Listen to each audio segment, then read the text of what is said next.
Hello everyone, hope you all are doing well. तो आज हम वीडियो बनाने वाले हैं how much do you need to retire के ऊपर। ठीक है। तो आज का हमारा टॉपिक रहने वाला है, so before that I would like to say something to you कि हम इस चैनल पे वीडियोस बनाते हैं फाइनेंशियल फ्रीडम से रिलेटेड। ठीक है।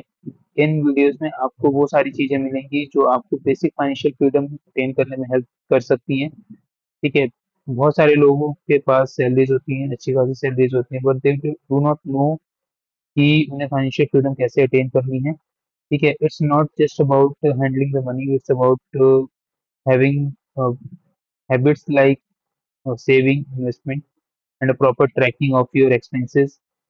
एंड ये पूरी एक साइकोलॉजी है जिसमें हम धीरे धीरे आपको लेके जाएंगे, एक जर्नी है जिसमें हम आपको लेके जाएंगे so that you can understand money better, how to manage it, and how to actually use it to its optimum level. ठीक है। तो first let's start the video. तो आज हम इस वीडियो में सर्टेन करने वाले हैं कि भाई हमें रिटायरमेंट के टाइम पे सिंपली कितना पैसा चाहिए। ठीक है। बहुत लोग इस डाउट में रहते हैं कि हमें कितना पैसा चाहिए। लोग सोचते हैं कि हम किसी को अप्रोच करें जो हमें ये बता दे कि भाई एक्चुअल में हमें कितनी अमाउंट चाहिए सो दैट हम कंफर्टेबली रिटायर हो पाए। तो लेट्स स्टार्ट द वीडियो। सबसे पहली चीज, आप ये कैसे डिटरमाइन करोगे कि आपको कितना पैसा चाहिए। देखिए, सिंपल सी बात है, आप जिस लिविंग स्टैंडर्ड से आप रह रहे हैं, या तो आप उससे सेम पे रहना पसंद करोगे या उससे हायर लिविंग स्टैंडर्ड पे रहना पसंद करोगे। This is as simple as that. तो ये चीज असरटेन करेगी कि आपका जो कॉर्पस होना चाहिए वो कितना होना चाहिए, एंड आप कितनी मनी की रिक्वायरमेंट है at the time of retirement. तो इसमें जो पहला फैक्टर हम कंसीडर करते हैं वो करते हैं इन्फ्लेशन का। इन्फ्लेशन का सीधा सीधा मतलब महंगाई है। ठीक है। जो चीज 1 लाख रुपए में 20 साल पहले मिलती थी, वो अब शायद 1 लाख रुपए में ना मिले। एंड ऐसा ही फ्यूचर सिनेरियो में भी होगा कि जो चीज 1 लाख रुपए की अभी मिल रही है वो फ्यूचर में 1 लाख की नहीं मिलेगी, उससे ज्यादा की मिलेगी। बहुत सिंपल सी बात है। आप इस चीज को कोरिलेट करके देख सकते हैं कि आप 500 रुपीज में पहले जितनी वेजिटेबल्स लेके आ जाते थे, आज से 10 साल 15 साल पहले, आज शायद उतनी वेजिटेबल्स आप ना लेके आ पाए, उसकी आधी भी शायद ना लेके आ पाए। ठीक है। तो ये महंगाई का केस है। ये एक रूल है कि इन्फ्लेशन कॉन्टिन्यूसली बढ़ेगा ही बढ़ेगा।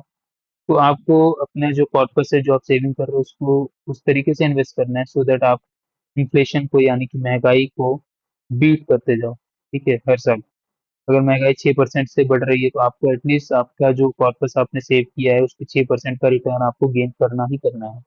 आपको उस तरीके से इन्वेस्ट करना है। ठीक है। धीरे धीरे एक इन्वेस्टमेंट स्ट्रेटजीज पे भी वीडियोस बनाएंगे कि आप क्या क्या ऑप्शंस आपके पास हैं, क्या क्या आप ऑप्ट आउट कर सकते हो उसमें से। ठीक है। और आपको किस किस सिनेरियो में क्या क्या फैक्टर्स को चूज करना चाहिए मार्केट को देखते हुए सो दैट आप इन्फ्लेशन को इजीली बीट कर पाओ, जो कि हमारा एक पहला मिशन है कि इन्फ्लेशन को बीट करना। और दूसरा जो पॉइंट है वो है कि हमें अच्छा रेट ऑफ इंटरेस्ट भी उसमें से मिलना चाहिए सो दैट हमारे जो कॉर्पस है वो तो बने ही बने, साथ में हमारे पास एक्स्ट्रा भी कुछ साथ के साथ जुड़ता चला जाए। ठीक है। और यहाँ पे इन्फ्लेशन बीट करने की बात सिर्फ रिटायरमेंट से पहले की नहीं, रिटायरमेंट के बाद की भी आती है। क्योंकि ऑब्वियसली अगर आप आज रिटायर हो रहे हैं तो अगेन आपको 20-30 ईयर्स तक इस धरती पे रहना है। तब तक आपको अपने सेम लिविंग ऑफ स्टैंडर्ड को मेंटेन करने के लिए आपको फिर से महंगाई को बीट करते हुए चलना पड़ेगा सो दैट आपके, अगर आपने 1 लाख रुपए भी सेव किया है तो उसकी वैल्यू कम ना होती चली जाए। ठीक है। तो आते हैं हम सिंपल सी बात अपने फॉर्मूले पे कि हमें वो पर्पस कैसे पता चलेगा कि हम कितना बचें। ठीक है।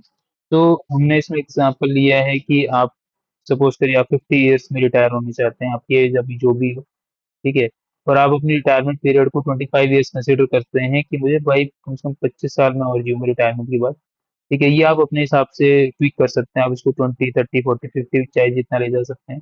एंड होपफुली आप जितना लेके जाए मैं उतना ज्यादा खुश होऊंगा। ठीक है। एंड तो जो तीसरी चीज है हमारी, एक करंट एनुअल एक्सपेंसेस है, जो कि हमने यहाँ पे एक नॉर्मल सा नंबर 12 lakhs लिया है पर एनम। ठीक है। तो ये आप ट्वीक कर सकते हैं अपने हिसाब से। ठीक है। इसमें एक ट्विकिंग आप ये भी कर सकते हैं कि आप अपने और अपने स्पाउस का कलेक्टिवली निकाल सकते हैं, आप अपना अकेले निकाल सकते हैं। आपको एक चीज बस ध्यान रखनी है कि अपने एनुअल एक्सपेंसेस को निकालते वक्त आपको अपने चिल्ड्रंस के एक्सपेंसेस उसमें ऐड नहीं कर लेने हैं गलती से।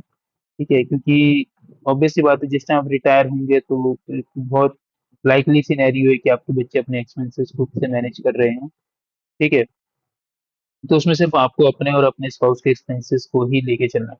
ठीक है, तो अब जो फॉर्मूला है वो ये है कि आपको जो आपने एक्सपेंसेस कंसीडर किए हैं अपने से, यहाँ पे हमने 12 lakhs लिया है, तो जितना आपने पीरियड अपने लिए कंसीडर किया है, पीरियड आफ्टर रिटायरमेंट, उसको आप मल्टीप्लाई करोगे तो आपके पास अपना एक कॉर्पस जो कि at the time of retirement आपके पास होना चाहिए वो निकल के आ जाएगा।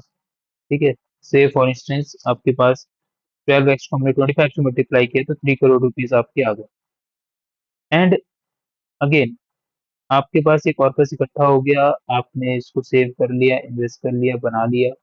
Now you have to invest that corpus in such a manner so that आपका जो मंथली एक्सपेंसेस है या ईयरली एक्सपेंसेस है वो इसी कॉर्पस से निकलता रहे as a rate of interest. ठीक है, और आपका ये पूरा का पूरा कॉर्पस आपके साथ बना रहे। तो इसके लिए आपको प्रॉपर रिटायरमेंट इन्वेस्टमेंट जो स्कीम्स होती हैं उसका भी आप यूज कर सकते हो, या आप इसको सिलेक्टिवली बहुत अच्छे तरीके से इन्वेस्ट कर सकते हो कंसीडरिंग द मार्केट सिनेरियोज। ठीक है। एंड मैं आपको बता दूं कि ज्यादातर लोग जब रिटायरमेंट फेज में होते हैं तो ज्यादा रिस्क लेना प्रेफर नहीं कर सकते हैं। ठीक है। तो आप सिंपली एक एफडी से भी आप अपना ये चीज कर सकते हो कि अगर आपके पास 3 करोड़ रुपीज है, इवन आप उसको सिंपली 4% पे भी इन्वेस्ट करते हो तो आपको एटलीस्ट 12 lakhs पर एनम देके जाएगा। तो जैसे जैसे महंगाई बढ़ेगी 12 lakhs की वैल्यू आपकी शायद 20 lakhs हो जाए over the period of time जब तक आप रिटायर हो। ठीक है। तो ऑब्वियसली आपको आप 4% पे नहीं इन्वेस्ट करने वाले हो, आप एटलीस्ट 7 8 10% पे इन्वेस्ट करोगे। तो you will get that money to cater your expenses, and also you will have a corpus of 3 crore rupees. ठीक है, so that you can live your retirement happily. So hopefully you like the video, and if you have something new to add on, kindly do add in comment section. And I promise you that I will bring more such concepts to you. So thanks for watching.